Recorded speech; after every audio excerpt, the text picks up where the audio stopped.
네, 시청자 여러분 안녕하세요. 투더 골드문 진행의 코인 여왕 문다연입니다. 오늘은 4월 5일 식목일입니다. 제가 이제 인터넷에 식물 잘 키우는 방법을 검색해 보니까요. 크게 한 2가지 정도가 있더라고요. 일단 분갈이를 잘 해줘야 되고요. 그리고 가지치기도 잘 해줘야 한다고 합니다. 우리가 코인 투자를 할 때 비슷하게 좀 적용이 되는 것 같습니다. 포트폴리오를 잘 갈아줘야 되고요. 또 아닌 코인들은 빠르게 또 정리할 줄도 알아야겠죠. 그 역할 저희가 해드리겠습니다. 여러분들 수익률 무럭무럭 잘할 수 있도록 두 분의 전문가님과 오늘도 함께합니다. 먼저 비트필승님 모셔볼게요. 어서 오세요. 네, 현재 원천적인 악재였던 러시아 사태가 이제 시장에 큰 변동성을 불러일으키지 않고 있는 시점이면서 비트코인은 현재 저항선이 6,100선을 다다르기 위해 지속적으로 상승을 더해주고 있습니다. 이를 비롯해서 이제 우리 대부분의 알트코인들 또한 상승할 여력이 다분한 시점이기 때문에 현재 어떠한 포지션을 가져야 될지 어떠한 시점을 가져야 될지 영상 끝까지 시청해 주시면서 좋은 종목 오늘도 잡아가시길 바라겠습니다. 네, 좋습니다. 코인 대통령님 모셔볼게요. 어서 오세요. 네, 안녕하십니까. 반갑습니다. 식목일 말씀 많이 해주셨는데 저는 선인장도 죽이는 사람이라서 일단 그래도 계좌는 또 지켜드리고 키워드릴 테니까 투더골든 함께 하시면서 끝까지 함께 하시면서 좋은 수익률 다 가져가셨으면 좋겠다 이렇게 말씀드리도록 하겠습니다. 네, 좋습니다. 힘차게 시작해 보겠습니다. 코인 이슈들부터 한번 체크해 볼 텐데요. 악재부터 살펴보겠습니다. 비트필승님. 네, 제가 가지고 온 오늘 악재 이슈는 총 2가지가 되겠습니다. 일단 첫 번째로는 미 SEC 위원장이죠. 이 게리 겐슬러가 이제 암호화폐는 많은 혁신이면서 과대 광고된 부분이 있다라고 말했습니다. 그런 발언이 있었는데 거기다 더불어서 이제 우리들은 기술적인 중립 자세를 취해야 하고 또 이제 암호화폐가 자본 조달을 하는데 새로운 방법으로 제공할 수 있겠지만 이제 투자자 그리고 시장 같은 경우에 계속적으로 보호돼야 된다라고 하는 이슈가 되겠습니다. 이 발언에 있어서 우리들이 생각해봐야 되는 부분이 뭐냐? 이제 미 바이든 행정명령이 되겠죠. 이 꼴에 이제 미 바이든 행정명령이다. 그러니까 불과 제가 2주 전쯤에 말씀드렸었는데. 미 바이든 행정명령이 뭐냐라고 간단하게 말씀 다시 드려보면 이제 암호화폐를 비롯한 디지털 자산에 대해서 이제 기획성 확장성을 위해서 이제 기관을 설립하고 또 이제 법적인 제재가 들어가면서 이제 보장성을 제공하겠다 이런 서명이 되겠는데 그 서명 읽고 나서 일주일도 채 되지 않고 나서 미 상원 의원들이 이 SEC한테 이제 너희들이 이제 암호화폐에 관한 이제 기관들의 그러니까 기업체한테 이제 너무 이제 과도한 자료 제공을 요한다든가 이제 강압적인 입장을 취했었다. 그러면서 이제 압박을 가하고 얼마나 이제 이거를 통해서 이제 미 바이든의 이제 발언 그리고 이 서명이 얼마나 힘이 있는지 저희들은 눈으로 확인이 가능하겠고 또 여기서 저희들이 생각해 볼 수 있는 시점이 2가지가 있겠습니다. 미 SEC 같은 경우에는 이제 기존과는 다르게 암호화폐 시장에 관해서 엄청나게 비판적인 발언을 했었었고 할 수 있는데도 불구하고 그런 압박으로 인해서 그리고 미 바이든 대통령의 이제 디지털 자산에 대한 혁신에 의해서 이제 암호화폐에 많은 혁신이 있지만이라는 발언을 봤을 때는 암호화폐에 대한 이제 개발성에 관해서는 인정을 한다라고 저희들이 인지할 수 있겠죠. 근데 이제 아무래도 비트코인을 토대로 이제 파생 알트코인 같은 경우에 그 부분에 있어서는 조금 위험성이 있다라고 저희가 추측을 해볼 수 있겠고 특히 마지막에 이제 투자자 시장 계속적으로 보장이 돼야 된다라고 했던 강조됐던 부분에 관해서는 방금 말씀드린 것처럼 행정명령 이에서 이제 기관이 설립되고 법적 제재가 들어온다면 우리 현재 이제 주식시장처럼 암호화폐 시장도 안정성을 보장받을 수 있다. 그럼으로써 이제 앞으로 시장이 더 안정화될 것이다라고 저희들은 예측할 수 있고 이제 또 이제 우려가 충분히 해소될 수 있는 부분이다라고 말씀드릴 수 있겠습니다. 그리고 이어서 이제 2번째로 가지고 온 악재 이슈는 IPCC입니다. 그러니까 즉 기후변화에 관한 정보, 관한 협의체다라고 아시면 되겠는데 거기서 이제 보고서가 있었어요. 이제 탄소 배출 리스크로 암호화폐에 대한 언급이 있겠는데 이제 그 보고서를 인용해 와서 말씀 설명드려 본다면 이제 지구 평균 기온 상승률 1.5% 내로 제한하려면 2030년도까지 온실 가스 순 배출량을 이제 2019년도 당시에 대비해서 무려 43%를 축소시켜야 된다라고 밝혔습니다. 근데 이제 탄소 배출 리스크로 그럼으로써 이제 암호화폐를 밝힌 내용이 되겠는데 우리 시청자분들도 다 아실 거라고 생각이 됩니다. 이 블록체인을 포함한 IT 시스템 같은 경우에는 이제 전기 집약체로서 이제 친환경적이지 못하다라고 생각이 들 수 있겠는데 저희들은 이거를 봤을 때 이제 암호화폐에 대해서 조금만 아시는 분들이라면 이 암호화폐가 어떠한 부분, 그러니까 이 환경적인 요소와 어떠한 그러니까 부분이 관련성이 있냐라고 말씀드려 보면 일단 암호화폐 같은 경우 우리 뭐 백화점 상품권이라든가 혹은 이제 이제 포인트 개념이랑 다릅니다. 이제 기존 중앙 체제인 이제 은행 그리고 이제 종이화폐를 매파적으로 만들어낸 부분인 것인데 여기에 신뢰성을 더하기 위해서는 노드라는 것이 발생이 되는 겁니다. 노드가 발생되면서 노드를 거듭하다 보면은 아무래도 전기 집약적으로 이제 조금 많이 소모가 될 수밖에 없는데 이런 부분으로 우려돼서 암호화폐에 대해서 악재성으로 이슈가 된다라고 한다면 그거는 저는 아니다라고 말씀드릴 수 있겠습니다. 왜냐하면 이제 뭐 전기 생산이 그러니까 탈탄소화되지 않는다라고 한다면 이제 암호화폐뿐만이 아니라 현재 가장 친환경적인 대장이다라고 할 수 있는 전기 자동차도 문제가 될 수 있겠습니다. 전기 자동차 같은 경우에도 눈에 보여지는 이제 자동차 탄소 배출이 없다 보니까 친환경적이다라고 인지를 할 수도 있겠지만 현재 그 전기 자동차를 충전하기 위한 전기는 어디서 나오는 걸까요? 공기 중이나 뭐 땅을 파서 나오는 게 아닙니다. 이 전기도 생산하기 위해서는 우리가 공장을 돌려야 되고 그 공장 돌리기 위해서는 탄소가 배출될 수밖에 없습니다. 그래서 현재 암호화폐도 시작 단계이기 때문에 앞으로 현재도 이제 하드포크 혹은 새로운 알트코인들이 나오면서 이러한 이제 환경적인 부분 해소가 될 수 있는 부분이기 때문에 크게 우려되는 악재성 이슈는 아니다라고 말씀드릴 수 있겠습니다. 네, 일단은 오늘 두 가지 이슈를 짚어주셨습니다. 일단 SEC 위원장인 게리 겐슬러 같은 경우에는 항상 암호화폐의 위험한 부분들을 좀 지적을 하는 편인데요. 이번에도 암호화폐에서 많은 혁신이 있지만 과대 광고된 부분이 있다라고 언급을 했습니다. 저는 좀 앞부분에 주목을 하고 싶긴 한데 암호화폐를 일정 부분 인정을 하지만 일단 과대 광고된 부분들을 우리가 좀 해소해 나간다면 안정적인 시장으로 들어갈 수 있겠다라는 말씀 주셨고요. 두 번째 이슈로는 이제 기후변화 정보협의체죠. IPCC 보고서에서 이 암호화폐, 특히나 이 비트코인의 탄소 배출 리스크를 다시금 언급을 했습니다. 사실 이 탄소 배출 리스크를 이슈로 든다면 여러 가지 산업군들에서 좀 문제가 될 수 있는데 특히나 암호화폐 시장 같은 경우는 신생사업 분야다 보니까 이 부분은 얼마든지 해결 가능하다라는 말씀 주셨습니다. 코인 대통령님의 오늘의 악재 살펴볼게요. 네, 악재를 해야 되는데 저한테 악재가 지금 생겼는데 네. 지금 두 번째 하신 거랑 제 악재랑 똑같습니다. 네, 같은 그래서 이슈죠. 네, 뭐 노래라도 불러야 되나 지금 싶기도 하고요. 그래서 좀 더 자세히 알려주실까요? 그럴까요? 네. 뭐 말씀을 또 안 드릴 수는 없으니까 일단 뭐 탄소 배출 위험 근데 정말 악재가 없는 시장이긴 합니다. 지금 네. 시장이 조금 이제 올라가고 있고 그다음에 이제 상승장 쪽으로 좀 가고 있기 때문에 지금 현재 시장에서 악재가 나오기는 좀 이르다. 그래서 원래 이제 시장 자체가 그렇잖아요. 올라갈 때는 호재만 나오고 내려갈 때는 악재만 나오고 그리고 악재가 나오는 타이밍이 또 어디에 있습니까?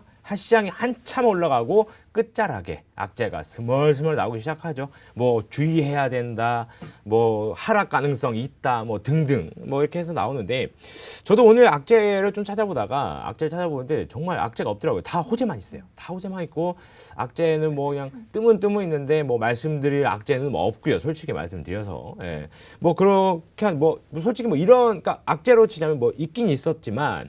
말씀드리지 않아도 되는 악재들, 오늘 날씨가 좀 흐립니다. 뭐 이 정도의 뭐 그런 것들이기 때문에 뭐 그러다 보니까 뭐 그래도 이제 뭐 쥐어 짜서 갖고 나왔는데 네 앞에서 했습니다. 그래서 이제 뭘 얘기해야 될까 좀 싶기도 한데 자 그렇다면 이 탄소 배출, 그다음 에너지 자 여기에서 그러면은 우리가 또 생각해야 되는 게 뭐겠습니까? 바로 코인 중에 파워레저가 있죠.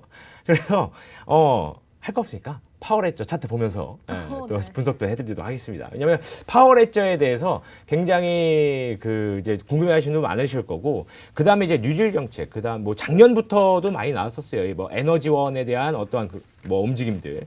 자, 그렇다 보니까 이 에너지 쪽으로 투자도 많이 하겠다. 정부 쪽에서도 많이 얘기를 했죠. 에너지 쪽으로 투자를 많이 할 거고 뭐 등등 하다 보니까 이 파워레저 코인을 작년부터 좀 눈여겨보신 분들도 있을 거고요. 그 다음에 이 파워레저 코인이 뭐 어떻게 또 쓸 수 있는지 뭐 이런 것들 좀 말씀드릴 건데, 파워레저 같은 경우에서는 이 에너지 쪽에 좀 쓰이는 코인이라고 볼 수 있겠죠. 뭐 정확하게 뭐 알고리즘 이런 것까지는 뭐 말씀드리기엔 시간이 좀 촉박하고, 이 파워레저 같은 경우에서는 제가 봤을 때는 이 파워레저 차트 보면서 말씀드릴게요. 지금 파워레저 같은 경우에서 차트가 굉장히 조금 저는 좋다라고 좀 판단을 하고 있는데, 내려갔다가 올라갔다가 내려갔다 올라갔다 좀 움직이고 있죠. 그런데 가장 중요한 건 뭐겠습니까? 우상향하고 있다라는 거겠죠. 자, 작년에 이슈가 나왔었어요. 이 뭐 작년 뭐 초반의 상승분 같은 경우에서는 물론 이제 시장이 상승을 해주면서 올라간 부분은 있겠죠. 그리고 나서 시장 쭉 급락한 다음에 그 다음 어떻게 됐습니까? 다시 뭐 내려가진 않고요. 계속 올랐어요. 계속 올랐고 한번 급등한 이후에 내려왔지만 다시 그래도 시장 상승한 움직임 보여주고 있죠. 자, 이런 것들을 봤을 때 에너지원에 대한 이슈가 나오면 나올수록 파워레저는 계속해서 힘을 얻을 수 있겠다라고 판단을 하는 겁니다. 지금 뭐 이평선들도 그렇고 모든 캔들도 이평선 위에서 지지를 해주면서 올라가고 있죠. 그리고 이평선 자체도 우상향하는 모습을 보이고 있고요.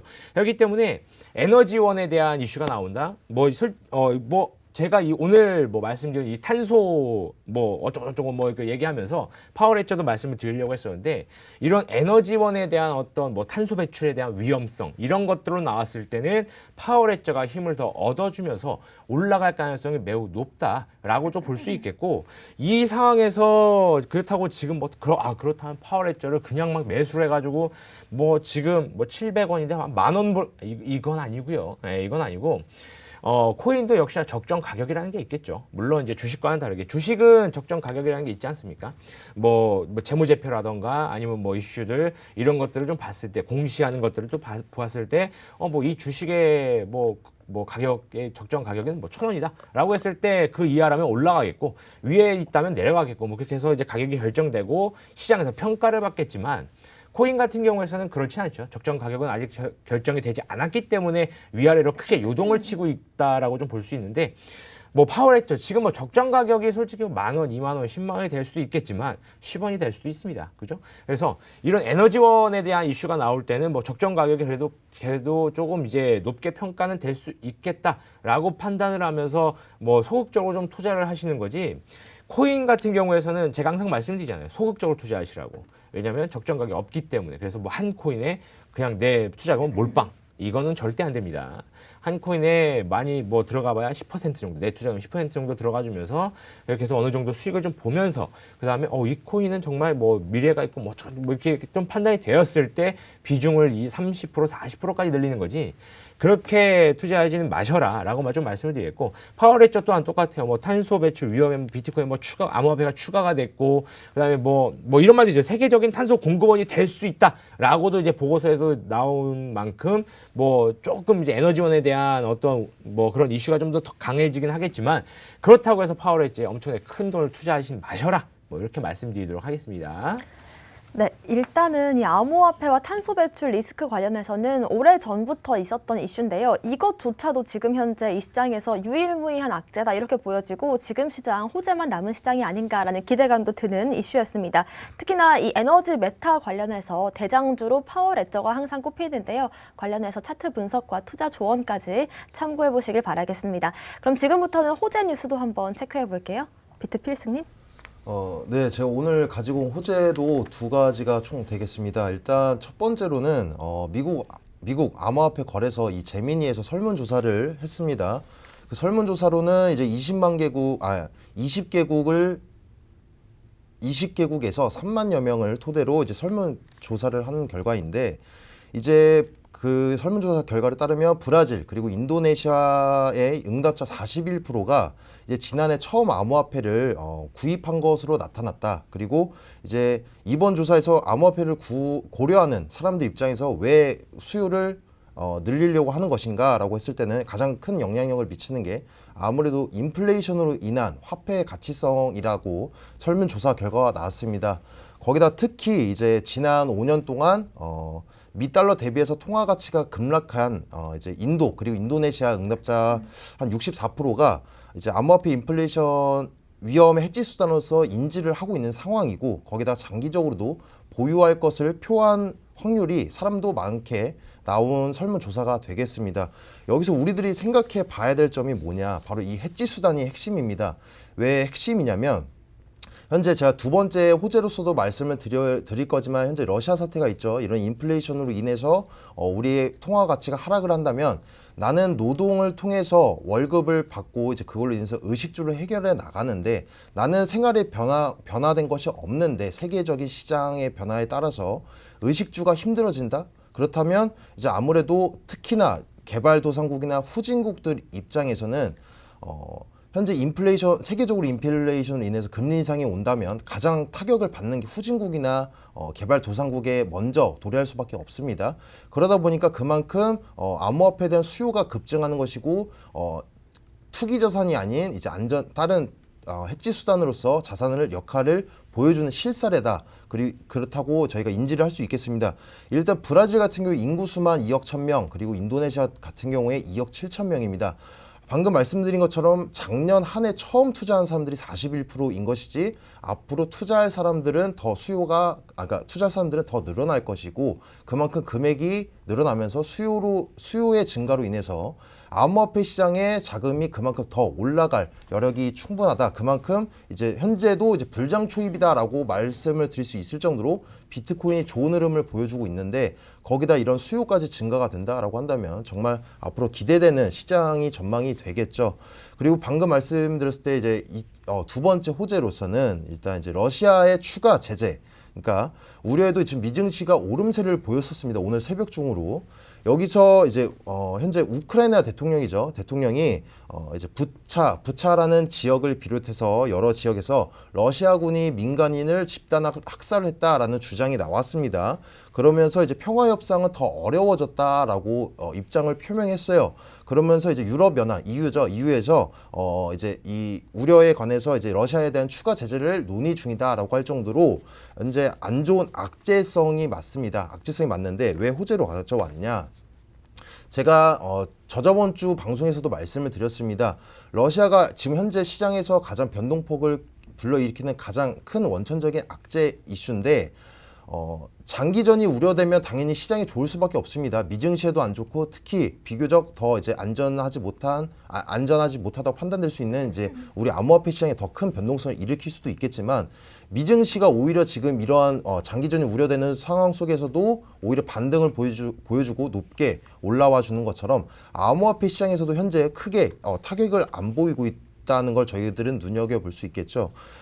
아무래도 이제 장기전이 우려돼서 미증시 포함 우리 암호화폐에도 시장의 반영이 이미 선반영되었었고 앞으로도 시장에 이제 장기전이 우려가 된다라고 하더라도 암호화폐나 이제 미증시에는 그렇게 큰 변동성을 일으키지 않을 게 분명합니다. 그리고 방금 첫 번째 호재랑 연관성이 어떤 부분이냐면 이제 방금 해지 수단으로서 역할이 있다라고 말씀드렸죠. 이제 러시아, 우크라이나 같은 경우에 다른 나라들에 비해서도 초인플레이션을 겪고 있기 때문에 지금 현재 화폐 가치가 엄청나게 급락을 하고 있는 상황입니다. 그럼으로써 암호화폐에 대한 수요가 증가함에 따라서 악재성으로 시장에 반영이 됐다가도 오히려 반등을 보여주면서 오히려 수요 급증에 힘을 실어주는 모습을 보여준 것처럼 앞으로 이것도 기대되고 있는 호재성 이슈다라고 말씀드릴 수 있겠습니다.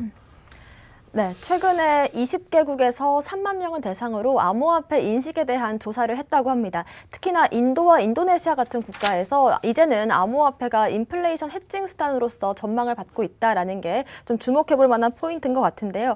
특히나 이 통화 가치 하락에 대한 리스크 해칭 수단으로서 암호화폐가 계속해서 좀 부각받고 있다는 점이 호재로 작용을 할 것 같습니다. 두 번째로 짚어주신 이슈 같은 경우에는 이 러시아 추가 제재 우려가 있다라는 이슈가 터졌음에도 불구하고 어제 이제 미국 증시, 특히나 나스닥 같은 경우에는 1.9%가 넘는 상승을 보였습니다. 이제는 이 러시아발 이슈가 큰 타격을 미치지는 않을 것이다라는 기대감을 조금은 가져봐도 괜찮을 것 같습니다.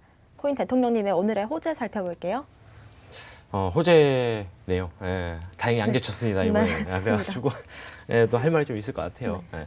자, 오늘 제가 말씀드릴 거는 그래도 호재 중에서도 이런 호재들이 있으면은 좀 좋다라고 좀 말씀드릴 게 있는데 우리나라 굴지의 IT 기업이죠. 카카오가 일본 비트코인 거래소를 인수했다. 라는 이슈가 나왔습니다. 자, 일단은 뭐 카카오의 자회사죠. 카카오 자회사, 일본에 있는 자회사. 그러니까 예전에 이름은 카카오 재팬이었는데 지금 3월 31일부로 이름이 바뀌었다고 했는데 제가 그거는 확인을 못 했는데 하여튼 카카오 재팬입니다. 카카오 재팬이 일본 사쿠라 익스체인지 비트코인, 사쿠라 익스체인지 비트코인 SEBC라고 합니다. 그 거래소를 인수했다고 합니다. 자, 이 비트코인 이 암호화폐 거래소를 인수했다. 라는 이슈가 나왔는데, 자, 우선은, 글로벌 사업을 본격화를 하겠다. 라는 뭐 취지를 또 볼 수 있겠죠. 자, 그런데 또 한 가지 생각해 볼 게, 카카오 정도의 기술력과 자본력이 있다면 굳이 거래소를 직접 만들어도 될 텐데, 왜 기존에 있던 거래소를 또 인수를 했을까? 라고 또 판단해 보면 사용자 수겠죠. 당연스럽게도. 자, 지금 현재 나와 있는 그런 그 거래소를 지금 가져간다고 하더라도 예를 들어서 새로 거래소를 국내 오픈을 한다고 하더라도 사용자들은 지금 현재 익숙한 이 거래소들을 사용할 가능성이 매우 큽니다. 자, 그렇기 때문에 한정된 사용자란 말이에요. 지금 사용자 계속 늘고 있고, 그 다음에 20, 30대가 더 크게 폭증을 하고, 그렇다곤 하지만, 그래도 되게 한정된 사용자들이기 때문에 우선은, 좀 이제 자리를 잡기 위해선 새로 나온 것보다는 인수를 해서, 그 다음에, 이제 리브랜딩이라고 하죠. 이제 거래소를 리브랜딩 한다거나, 그렇게 움직여준다라고 한다면, 물론 사업적인 전략은 제가 참여를 한 것도 아니고요. 제 말을 들을 것도 아니고, 자기는 그 생각이 있겠죠. 아무튼 제 생각은 그렇다라고 좀 볼 수 있겠고, 일단 인수 금액이나 그다음에 이제 지분 관계 이런 것들은 아직 비공개라고 합니다. 비공개라고 하는데 제가 이것도 제 생각이지만 인수 금액이야 그렇다 치고 지분은 제일 많이 가져오지 않을까. 그래서 리브랜딩을 좀 진행을 하지 않을까라는 생각이 듭니다. 왜냐하면 카카오 이름을 써야 되기 때문에 또 그게 또 낫지 않겠습니까? 요즘 또 많이 또 이제 다른 사업 쪽으로 진출을 많이 하잖아요. 그죠? 그렇기 때문에 지금 현재 이런 대기업 쪽에서 암호화폐 쪽에 이제 거래소로 진출을 하거나, 그 다음에 우리나라에서는 아직 움직임은 없지. 이제 다른 자회사, 이제 클라우드 X라던가 등등, 그라운드 X라던가 등등 이런 것들을 좀 하고 있긴 하지만 아직까지는 미비한 움직임들이죠. 그런데 거래소를 인수했다라는 것 자체는 정말 큰 한 발자국입니다. 정말 큰 한 발자국이기 때문에 거래소 자체에서 거래 수수료를 벌어서 추가적인 이득을 이런 거라기보다는 지금 거래소 같은 경우에서는 굉장히 개별 시장이잖아요. 코인 같은 경우에서는 주식은 하나의 시장이 있고 그 다음에 거래 이제 하는 주식 계좌들이 따로 있잖아요. 근데 그래도 이제 살 수 있는 주식은 다 똑같습니다. 그죠? 삼성 카카오 10,000원이면은 여기서도 10,000원, 여기서도 10,000원인데 거래소 같은 경우, 암호화폐 거래소 같은 경우에서는 여기선 10,000원이지만 여기선 9,000원일 수 있고요. 여기서는 11,000원일 수 있기 때문에 개별 시장이란 말이에요. 개별 시장에서 뭔가 좀 선두를 좀 치고 나가겠다. 그다음에 암호화폐가 앞으로 좀 이제 크게 발전을 하고 화폐 개혁이 일어나면 정말 좋겠지만 화폐 개혁이 예를 들어서요. 화폐 개혁이 일어나거나 아니면 큰 암호화폐가 블록체인 기술이 정말 크게 사용이 된다거나 했을 때 정말 크게 앞에서 선도주자로서 조금 이제 뭔가 좀 기득권을 형성을 좀 하겠다라는 의도지 않나 조심스럽게 한번 생각을 해보는데, 일단은 가장 좋은 이슈인 것 같습니다. 다른 들어보지도 않았거나 아니면은 들어는 봤지만 살짝 중소기업이거나 이런 데보다는 확실히 대기업, 그다음에 굴지 IT 기업에서 암호화폐 쪽으로 진출, 확실하게 거래소를 인수하겠다라고 나갔다라고 한다면 암호화폐의 가장 큰 이슈, 가장 큰 호재이지 않을까라고 말씀드리도록 하겠습니다. 네, 이렇게 카카오에서 일본 거래소인 사쿠라 익스체인지 비트코인 SEBC를 인수했다라는 소식이 굉장한 호재로서 작용을 할 수 있는 게, 일단 카카오 정도의 대기업이면 자체적으로 거래소를 만들 수도 있었겠지만 그만큼 좀 사용자 수를 가져가겠다, 글로벌 시장에서 영향력을 확보를 하겠다라는 의도로 좀 풀이가 되고요. 특히나 이 카카오를 시작으로 해서 우리나라 대기업들의 행보가 좀 기대되는 그런 이슈였습니다. 오늘의 코인 이슈들 살펴봤고요. 저희는 잠시 뒤에 코인콕으로 돌아오겠습니다.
네, 코인콕 특징주 분석 시간입니다. 특징적인 이슈와 흐름 보여주고 있는 코인들 분석해 볼 텐데요. 오늘은 좀 더 핫한 코인들로 준비를 했습니다. 먼저 비트필승님의 특징주. 개인적으로는 300원 갈 수 있지 않을까 좀 기대를 했던 코인인데요. 네, 저도 이제 진리카가 지금 많은 이제 우리 시청자분들이나 투자자분들 입장에서 눈여겨 볼 수밖에 없는 진리카가 되겠습니다. 이 진리카 같은 경우에 엄청나게 급진적인 그러니까 단기적으로 급진적인 상승을 보여줬던 종목인데 일단 호재 이슈가 뭐가 있냐라고 한다면 메타버스 출시의 기대감으로 인해서 선반영되고 지속적으로 이제 올라와주는 급진적인 상승을 보여줬습니다. 거기다 더불어서 어떠한 찌라시가 있었냐? 이제 디즈니 그리고 이제 디즈니랑 협약을 맺을 수도 있다. 페이스북과 협약을 맺을 수도 있다. 페이스북의 코인으로 인용될 수 있다라는 찌라시성도 돌면서 엄청나게 각광받고 있던 종목이 되겠습니다. 일단 호재로서 인해서 지금 더 올라갈 것인가는 바라는 것은 이제 어떠한 지표로서 역할이 아니라 조금 투기적인 희망이로다라고 보실 수 있겠고 저희들 현재 객관적인 지표로서 이제 차트적으로 접근을 하는 것이 가장 객관성이 있다라고 말씀드릴 수 있겠습니다. 진리카 지금 차트 보시면서 말씀드려보도록 해보겠습니다. 일단 진리카를 접근하기 전에 웨이브를 먼저 가지고 와봤습니다. 웨이브 같은 경우에도 비슷한 흐름을 보여주고 있던 이제 큰 호재성이 없음에도 불구하고 엄청나게 지속적으로 급진적인 상승을 보여주고 있던 종목인데 3월 1일 기준부터 큰 상승을 보여주면서 지속적으로 상승을 보여주다가 이제 이렇다 할 호재도 없다 보니까 사람들이 이제 타기도 무서워하고 타고 나서 이제 조금만 하락을 해도 이제 끝난 것인가라고 이제 사람들이 이제 위축되는 심리가 발생이 되어 있었는데도 지금 현재 4시간 봉상으로 봤을 때 지속적인 그러니까 횡보 시간이 길어지면서 그 이후에도 엄청난 상승세를 꾸준하게 이어왔습니다. 근데 이렇다 할 호재는 전혀 없습니다.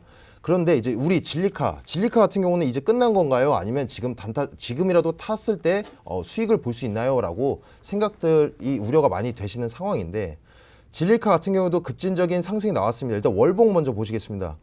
월봉을 봤을 때 이례적인 거래 대금이 터지면서 큰 상승을 보여줬었습니다. 험매수도 아니고 호재로 인하면서 엄청난 이제 거래 대금이 동반된 상승을 보여줬는데 현재는 분기점인 선상에 놓여 있습니다. 아무래도 지금 올린 만큼 이제 아무래도 세력이 됐건 기관이 됐건 이제 거래소가 됐건 지금 올린 만큼 이제 매도가 다 나온 상황이냐라고 판단이 되었을 때 오늘이 가장 큰 분기점인 선상이다라고 말씀드릴 수 있겠습니다. 4시간 선상으로 확인을 하신다면 현재 이제 차트적인 양봉의 흐름세를 봤을 때는 아직 매도세가 그렇게 강하다라고 말씀드릴 수는 없겠지만 거의 동반될 정도는 아니지만 그래도 대부분이 지금 매도세가 확인이 되긴 되고 있습니다. 그래서 우리 현재 지금 단타적으로 접근을 하시거나 물리신 분들이라면 최소한의 손절을 나오셔야 된다라고 한다면 현재 기술적인 반등을 바라볼 수 있는 시점이기 때문에 현재 이평선, 이 5일선이 현재 21선에서 데드크로스 나면서 지속적으로 빠지고 있습니다. 빠지고 있지만 거래대금 현재 계속적으로 줄어나가고 있는 모습이고 현재 61선에서 마주치면서 데드크로스가 나려고 하는 양상이지만 실로 데드크로스가 나고 더 이평선을 이탈하더라도 한 번 정도는 기술적인 반등이 나올 시점입니다. 현재. 그래서 기술적인 반등이 나오면 어디까지 올라갈까요? 라고 말씀드려 볼 때는 현재 200선 그리고 높게까지는 220선까지 바라볼 수 있겠습니다. 그래서 1차적으로 여러분들이 200에서 220선에서 손절 혹은 본절로 나오시거나 약수익을 단타적으로 접근하신 분들은 수익을 내고 나올 수 있는 부분이기도 하면서 그리고 나는 그 이상 물려 있습니다 라고 하시는 분들께서는 현재 1차적으로 비중이 너무 많이 들고 계신다 부담되시는 분들은 1차 매도라도 진행을 하시고 그 이후에도 끝까지 난 지켜보겠다 하시는 분들은 220선 저항선에서 맞고 떨어질 때 거래 매도세를 확인을 하시면서 버틸지 아니면은 아예 손절을 칠지라고 저희들이 이제 확인을 가능한 분기점 선상이다라고 말씀드릴 수 있겠습니다. 현재 RSI를 보시더라도 현재 과매도 구간에 다다랐기 때문에 기술적인 반등은 한 번쯤은 나올 때가 왔다라고 강력하게 이제 말씀드릴 수 있겠습니다. 네, 일단은 진리카 같은 경우에는 오늘이 좀 가장 중요한 분기선상에 놓여 있다라는 말씀 주셨습니다. 특히나 워낙 며칠간의 큰 상승을 보였기 때문에 많은 분들께서 좀 매매에 가담하셨을 텐데요. 지금 현재 물리셨던 분들이나 아니면 신규 매수를 고려하고 계신 분들 나눠서 좀 자세한 매매 전략을 짚어주셨습니다. 참고하시면서 매매하시길 바라겠고요. 코인 대통령님의 코인 같은 경우에도 어제는 가장 큰 상승률을 보여줬지만 오늘은 또 반대로 빠지고 있어요. 네. 분석해 볼까요? 네. 아무래도 그 얘기하려고 했습니다. 네. 어제 제가 가장 많이 먼저 올라갔지만 했네요. 네. 오늘 다 먼저 하시네요. 네. 오늘 가장 많이 떨어지고 있는 그 코인이죠. 셀로인데 일단은 셀로 같은 경우에서는 뭐 지금까지도 계속해서 올라오고 있었고 뭐 가장 큰 하락폭을 보인 건 오늘이 또 처음입니다. 그러다 보니까 굉장히 좀 뭐 어떻게 해야 되나 좀 싶기도 하실 거고, 그다음 뭐 또 왜 올라갔을까 뭐 이런 것들도 좀 봐야 될 거고요. 일단은 올라간 이슈로는 뭐 2천만 달러 인센티브 캠페인을 발표했다. 뭐 근데 이건 솔직히 제가 봤을 때는 솔직히 이런 이슈들은 이 코인의 상승 요인으로서 작용은 할 수 있어요. 항상 하지만 확실한 이슈는 상승 급등 재료입니다. 자, 그러나 제가 봤을 때는 이런 급등 재료들이 100% 급등을 가져오진 않는다. 100%뭐 상승을 가져오진 않는다. 어떤 호재가 나왔을 때도 하락이 나올 수 있다라고 좀 볼 수 있는데 정말 아이러니하죠. 그럼 어떻게 해야 되는 건가 싶기도 한데 이런 이슈에 휘둘리지 마셔라라는 겁니다. 그래서 뭐 이런 이슈가 나왔다고 해서 막 그냥 확 갖다 막 찍고 막 이러지 마셔라라는 거고, 차트 보면서 한번 말씀드려보도록 할게요. 지금 보시는 게 셀로의 일봉 차트입니다. 그래서 뭐 주봉을 보면은 뭐 4개밖에 없어갖고 주봉을 볼 거 없고요. 일봉을 보는데 저번 달에 상장했죠. 저번 달에 상장 이후에 어떻게 됐습니까? 좀 쭉 한번 올라간 다음에 반 빠지고 그 다음에 어떻게 되냐? 대부분의 코인들이 어떻게 되냐면 한번 상장했을 때 한번 그대로 위로 치고 올라간다 빠지거나 아니면 빠져요. 자, 그런 다음 어떻게 돼요? 밑으로 원형 바닥 쫙 그려줍니다. 어떻게 그 밑으로 그냥 쭉쭉 빠져서 상장가보다 더 밑으로 빠진 다음에 이렇게 쭉 해서 올라간 형태를 보이는데 셀로는 그러지 않았어요. 그죠? 올라간 다음에 빠지고 나서 슬쩍 내려간 다음에 계속 올라갑니다. 그래서 계속 올라가요. 자, 그런데 그 전에 보는 이 거래량들을 봤을 때 굉장히 거래량이 미미합니다. 거래량이 미미하게 나와주면서 올렸다라는 거예요. 그리고 나서 한 파동 크게 올라가죠. 3월 29일입니다. 그럴 때 거래량 조금 나와주면서 올라가다 빠지죠. 자, 이 빠지는 요 물량 어디서 나옵니까? 여기서 나왔어요. 물량. 그죠? 여기 있던 물량이 이렇게 나온 겁니다. 자, 그런데 거래량 자체가 말이 안 돼요. 거래량 자체가 너무 없다. 그렇다는 것은 여기에 있던 사람들 아직도 들고 있다는 얘기입니다. 여기 산 사람들 아직도 들고 있다는 얘기예요. 그리고 나서 거래량이 어제 엄청나게 나오죠. 뭐 일단 상장했을 때와 비슷하게 나옵니다. 그러면서 쭉쭉 올라가요. 그리고 몸통을 다 채워줍니다. 채우면서 거래량 그렇게 크게 나와주면서 올라갔다라는 건 물론 매도가 있어야 되고 매수가 있어야 당연히 거래가 일어나고 차트가 올라가겠죠. 자, 그렇다면 여기 있던 물량이 어느 정도 나왔다라고 판단해 볼 수 있는 겁니다. 자, 그러면 여기서 매수한 물량은 그대로 있을 수 있다라는 겁니다. 여기 있던 물량은 그대로 거의 있다라고 볼 수 있는데 지금 보게 되면 오늘 나오는데 이 거래량 보세요. 거래량 보시면 되게 적죠. 자, 여기 거의 이제 보시게 되면 거래량 반으로 보시면 돼요. 매수 반, 매도 반. 이게 합쳐져서 거래량 나오는 겁니다. 자, 그러면은 매도가 그렇게 많이 나오지도 않았다는 얘기예요. 그죠? 자, 그럼 이 매도세 어디서 나왔나? 여기서 산 사람들이 나왔던가 혹은 여기서 산 사람이 조금 나왔던가 둘 중에 하나겠죠. 아니면 여 밑에서 좀 사신 분들이 뭐 사신 투자들이 뭐 팔았다던가 등등 하지만 매도세는 그렇게 크지 않았다. 매도세가 크지 않은 상태에서 근데 뭐 문봉 자체가 뭐 8% 9% 나왔다라는 건 시장가로 긁어서 그래요. 시장가로. 그러니까 이게 시장가로 긁으면 대부분 이렇게 됩니다. 그래서 지금 그러니까 대부분 시장가로 긁는 사람들의 특징은 두 개예요. 첫 번째, 매매를 어떻게 할지 모른다. 이게 첫 번째고, 두 번째, 그냥 급하다. 그죠? 손이 내가 느리니까 막 이렇게 하죠. 막 지금 뭐 1,000원에 있는데 1,000원 올렸더니 990원 돼요. 그리고 990원을 바꿨는데 980원 돼 있어요. 이러니까 뭐야? 그냥 시장가로 긁어버리죠. 자, 이렇게 두 부로 나눌 수 있는데 시장가로 긁는 거는 매수도 매도도 좋지 않습니다. 이게 시장가로 긁을 때 어떻게 해야 된다? 막 진짜 0.1초 단위로 막 바뀔 때 있잖아요. 급등하고 급락하고 막 이럴 때 그때만 시장가로 긁는 거지 이렇게 시장가로 긁는 거 아닙니다. 분명히 시장가로 긁었을 거예요. 자, 이렇게 해서 나왔는데 거래량은 미미하다. 자, 이렇게 봤을 때는 이런 것들은 대부분 다시 또 한번 올라가 줄 수 있다라는 겁니다. 그렇다고 지금 사라는 거 아니에요. 이거 다시 올라갈 수 있다고 지금 사가지고 또 한번 노리지 마세요. 다시 올라갈 수 있다라는 겁니다. 그렇게 분석을 해보는 거예요. 그러니까 이렇게 좀 하면서 이런 것들 좀 본다면 거래량을 항상 제가 좀 중요하게 보는데 거래량 자체가 많이 나오지 않는 상태에서 뭐 음봉 자체도 좀 얇다. 어제 양봉이 엄청나게 크게 나왔는데 거래량도 많이 나왔고 근데 오늘 같은 경우에서 거래량도 되게 미미하고 음봉 자체도 미미하다면 양음량 패턴으로 올라갈 수 있는 가능성이 매우 높다라고 좀 판단이 된다라는 겁니다. 그리고 또 이제 오후까지 또 이제 만약 야간까지 좀 봤을 때 뭐 도지형 캔들을 달아준다고. 그러면은 좀 이제 확률도 많이 올라가겠죠. 도지형 캔들이 나와준다던가 이런 것들 좀 본다고 한다면 좀 올라갈 수 있으니까 셀로 뭐 지금 뭐 솔직히 많이 올라갔잖아요. 그죠? 상장가보다도 뭐 한 2배는 올라와 있습니다. 그죠? 지금 현재 가격도 2배는 올라와 있으니까 뭐 지금 뭐 8% 9% 빠진다 뭐 도망차 뭐 이러면서 그냥 뭐 망했나 뭐 이러면서 그냥 매도 막 하지 마시고 그거는 투기예요, 투기. 그죠? 됐다가 아니니까 그냥 도망가 이렇게 투자하는 게 아니니까 좀 잘 지켜보시고 투자를 좀 하셔라. 이렇게 말씀드리도록 하겠습니다. 네, 일단은 셀로 하나의 차트를 보면서 여러 가지 좀 투자 조언을 주신 것 같습니다. 특히나 이런 이슈 작은 거 하나하나에 일일비 하지 않는 자세가 중요한 것 같고요. 일일비 하지 말자라는 의미에서 또 시장가로 매수매도 하지 말자라는 말씀까지 주셨습니다. 특히나 우리가 시장가로 이제 매매를 할 때를 살펴본다면 너무 마음이 급해서 그렇게 하는 경우가 있는데 이런 경우에는 좀 마인드 컨트롤이 좀 필요한 부분인 것 같고요. 시장가로서 우리가 매매를 할 수 있는 경우는 급등락이 나올 때 빠른 대처가 필요할 때가 아닌가 싶습니다. 특히나 지금 구간에서 양음량 패턴 그려주면서 또 다시 한번 이 상승을 보여줄 수가 있기 때문에 차트 분석 참고해 보시면 좋을 것 같습니다. 오늘의 공략 코인들 살펴볼게요. 밑에 필승님.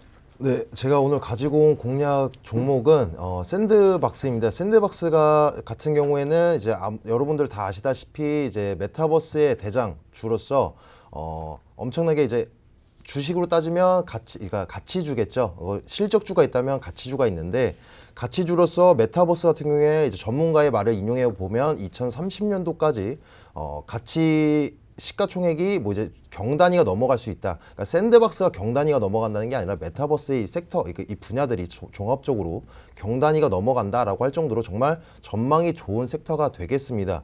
그래서 샌드박스 같은 경우에는 현재 이제 다른 알트코인들에 비해서 이목이 집중되지도 않고 있고 공급도 지금 별로 수요가 늘어나지 않고 있는 걸 확인할 수 있겠는데 비트코인이 저희가 4천만 원 선상에서 4,500선을 도달하고 그 이후에 5천만 원 박스권도 돌파를 하면서 상승 추세선이 5,100선, 300선까지 도달했음에도 눈에 튀지 않았고 가격 상승이 없었던 샌드박스 종목이기 때문에 현재도 단타적으로 그리고 스윙 혹은 중장기적으로 접근하기에 너무 메리트가 좋은 종목이라서 오늘 다시 가지고 나왔습니다.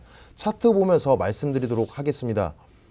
일단 먼저 항상 이제 큰 틀부터 보시면 월봉 기준 보게 된다면 현재 일단 제가 손절가 라인은 그러니까 단타적으로 접근하시는 분들을 위해서 손절가 라인은 4,010원 그리고 이제 단기적 목표가는 4,800선이 되겠습니다. 현재 이 안에서 놀아나려고 하는 모습이 확인이 가능하신데 주봉을 봤을 때도 현재 단기적 이평선을 계속 이탈하지 않고 유지해주고 있는 모습을 확인이 가능하겠습니다.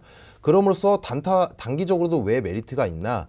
현재 단기적 이평선에서 이제 20일 이평선에서 골든 크로스가 나기 전에 기술적인 반등을 노리면서 단기적 접근도 용이하기 때문에 단타적 접근으로도 메리트 있다라고 말씀을 드렸던 거고 현재 일봉을 보신다라고 하더라도 현재 이제 이평선들이 골든 크로스가 나고 그 다음에 이제 이 5일선 이평선이 21선, 61선 이평선 차례적으로 골든 크로스가 나고 있는 양상을 보여주고 있으면서 121선까지 다다르면서 현재 역별에서 정별로 전환되는 모습이 보여줄 것으로 전망이 되고 있습니다.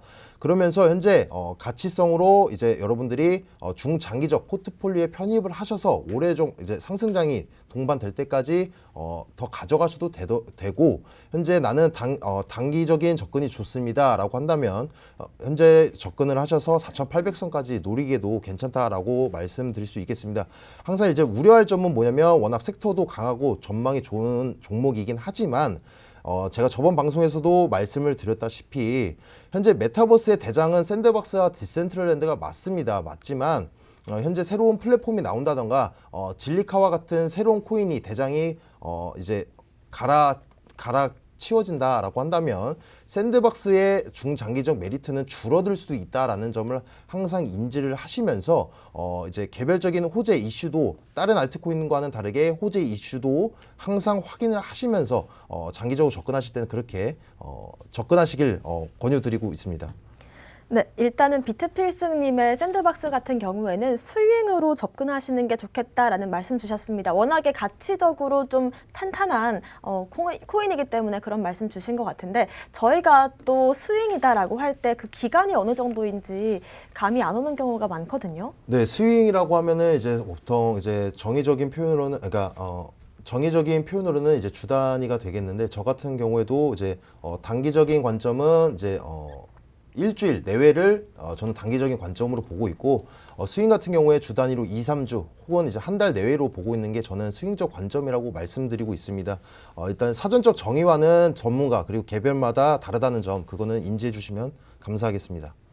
네, 일단은 비트필승님께서 스윙으로 접근하실 때는 2, 3주에서 한 달 정도를 스윙 관점으로서 생각을 해주신 것 같습니다. 특히나 요즘같이 이 변동성이 큰 시점에서 우리가 알고 있는 코인, 우리가 믿음이 가는 그런 코인들을 투자하는 게 좀 더 안정적인 수익으로 또 안정적인 투자로 이어지지 않을까 싶은데요. 특히나 이 메타버스가 몇 년 내에 이제 그 전체적인 시가총액이 경단위를 넘어갈 수 있다라는 게 이 메타버스 전체적인 시장 자체가 앞으로 무궁무진하다 이렇게 좀 보여지고 그 대표적인 코인으로서 샌드박스와 디센트럴랜드 주목해 볼 수 있지만 이번에 진리카처럼 이렇게 새로운 플랫폼이 나올 수도 있다는 점 참고하시면서 매매하시는 게 좋을 것 같습니다. 코인 대통령님의 오늘의 공략 코인 살펴볼게요. 네, 오늘 공략 코인 말씀드리기 전에 뭐 이제 스윙 관점 뭐 이렇게 네. 말씀해 주셔가지고 저도 좀 한마디 덧붙이자면 제가 저번 주에 나와서 그 말씀 드렸을 거예요. 이거 돈 넣어갖고 이렇게 통 나오는 항아리 아니라고. 네, 그래서 맞아요. 투자는 항상 그렇죠. 그렇기 때문에 항상 너무 오래 기다리는 거 아니에요. 너무 오래 기다리는 거 아니에요, 그죠? 뭐 예를 들면은 뭐 맞는지는 모르겠는데 제가 항상 비유를 하면 그 당시에는 하겠는데 조금만 생각해 보면 안 있는 경우가 되게 많은데 좀 비유를 드리자면 길 가다가 만약에 예를 들어서 10,000원 한 장 주었습니다. 맞겠죠? 10,000원 수익 봤다고 봅시다. 길 가다 10,000원 주셨어요. 그 10,000원 주스러 내가 만약에 20살이에요. 그럼 그거 10,000원 주스려고 20년을 기다렸는데 그 2, 3주를 못 기다린다고? 그 말이 안 되는 거죠. 그죠? 그렇기 때문에 이거 돈 넣어갖고 그냥 퐁 나오는 항아리나 뭐 그런 거 아닙니다. 전래동화에 나오는 그런 항아리 아니니까 항상 이제 투자는 여유롭게 하셔야 된다. 그리고 그 여유롭게 하기 위해서는 어디서 어떻게 해야 된다? 여윳돈으로 해야 된다. 항상 강조드립니다.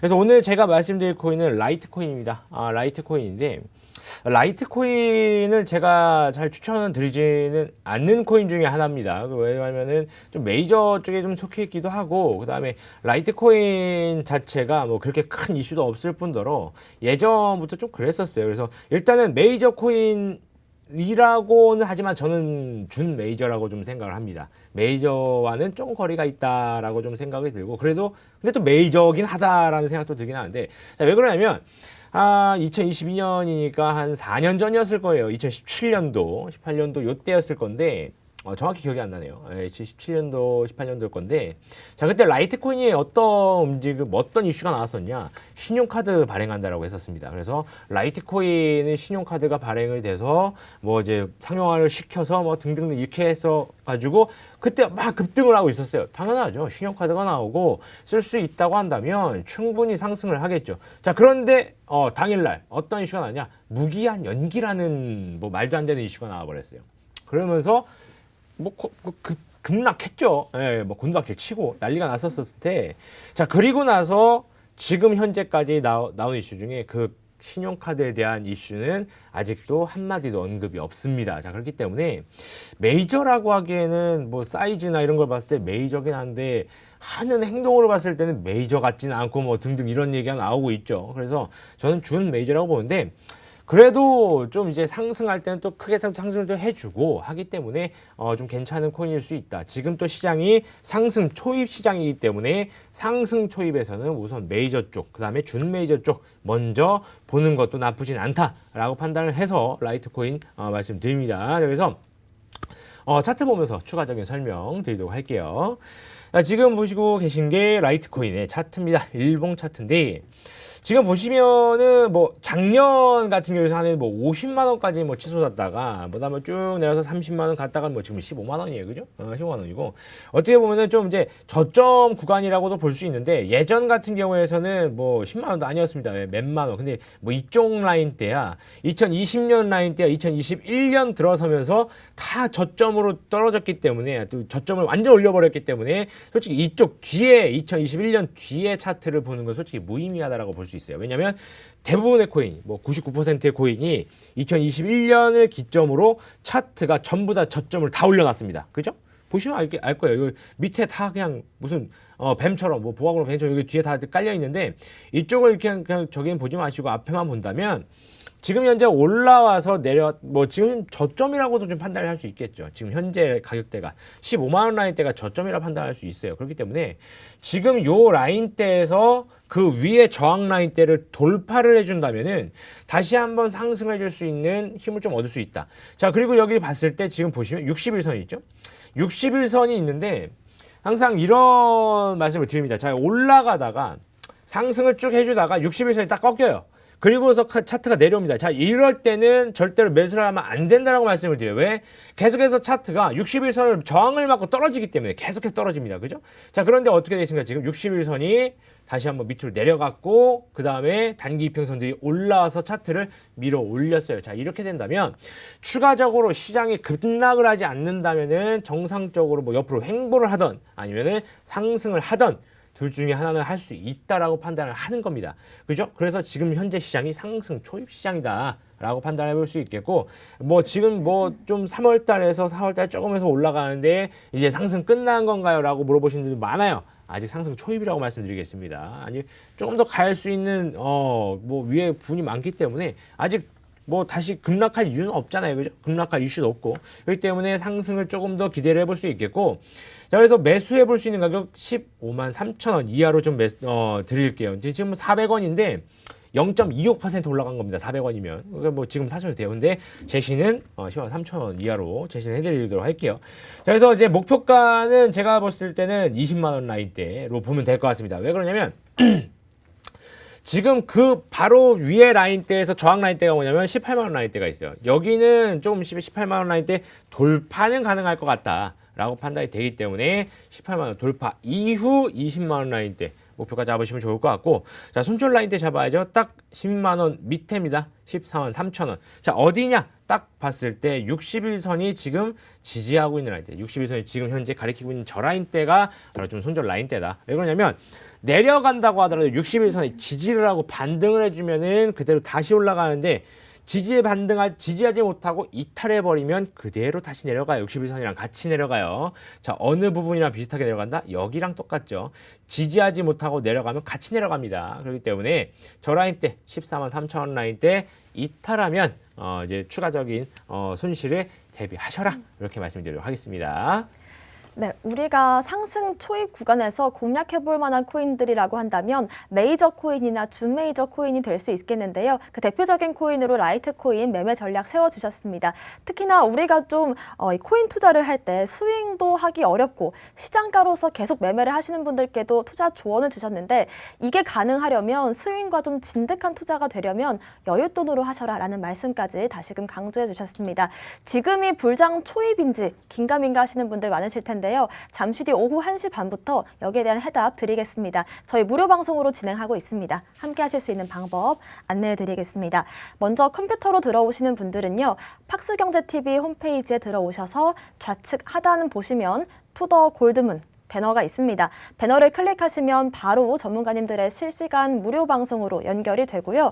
또 핸드폰으로 들어오고 싶다라고 하시는 분들은 여러분들께서 매일 쓰시는 녹색 창에 투더 골드문 검색하시면 또 상단 링크 통해서 함께 하실 수가 있습니다. 잠시 뒤 오후 1시 반부터 비트 필승님께서 지금이 불장 초입인지, 지금 어떤 매매 포지션을 잡는 게 더 현명한 투자로 이어질 수 있는지에 대한 해답 주신다고 하니까요. 여러분들 함께 하시길 바라겠습니다. 오늘 저희가 준비한 소식은 여기까지입니다. 또 본 방송에서 제공하는 정보는 투자 판단의 참고 자료일 뿐이며 특정 자산 가치의 상승과 하락을 보장하지 않는다는 점 유의하시길 바라겠습니다. 저희는 다음 이 시간에 오겠습니다. 시청자 여러분, 고맙습니다.